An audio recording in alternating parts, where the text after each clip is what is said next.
اهلا بيكم. لو بتدور على حاجة تعمل معاك صحصحة وفوقان جامد وتكون بديل آمن للتامول والترامادول، يبقى الفيديو ده ليك. جايب لك النهاردة وحش الصحصحة والفوقان والروقان، وزي ما انت عايز تقول قول. هقول لك عليه دلوقتي، لكن انزل الاول دوس على زر الاعجاب واشترك في القناة علشان يوصلك كل جديد. يلا بينا نبدأ الفيديو.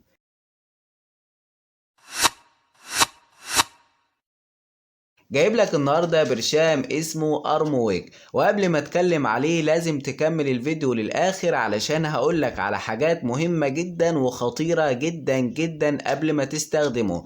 طيب ايه فوائد ارمويك؟ ارمويك بيعمل معاك فوقان وصحصحة جامد جدا، وبيخليك مركز وفايق زي بالظبط ما بيعمل التامول والترامادول. لكن طبعا التامول ليه مشاكل كتيرة جدا، فميزة البرشام ده انه ما بيعملش المشاكل دي، هو بيديلك اللي انت عايزه بس. بيستخدم للمرضى اللي بيعانوا من النوم الكتير او النعاس المستمر، سواء بسبب مرض عصبي او واخد مخدر او غيره. ممكن تستخدمه بشرط لو دكتور سمح لك بكده، لو موضوع كتر النوم ده مضايقك او مأثر عليك. والبرشام ده في منه تركيزين، في تركيز 50 اللي معايا ده، وفي منه تركيز 150. تركيز ال50 زي ما حضراتكم شايفين كده بيتكون من شريطين، كل شريط 10 حبايات، الشريط مصفح زي ما انتوا شايفين كده. اما التركيز ال150 بصراحة ما لقيتش منه علشان اوريه لحضراتكم، لكن ما تستخدمش تركيز 50 او ال150 الا لو الدكتور هو اللي قالك عليه،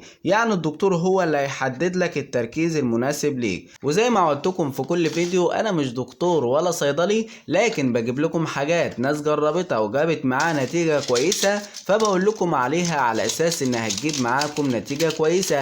لكن ما تستخدمش اي حاجة غير لما ترجع للدكتور او الصيدلي، لان هم اكتر اتنين هيقولوا لك الحاجة دي تنفع معاك ولا لا. ونتقابل ان شاء الله في فيديوهات تانية.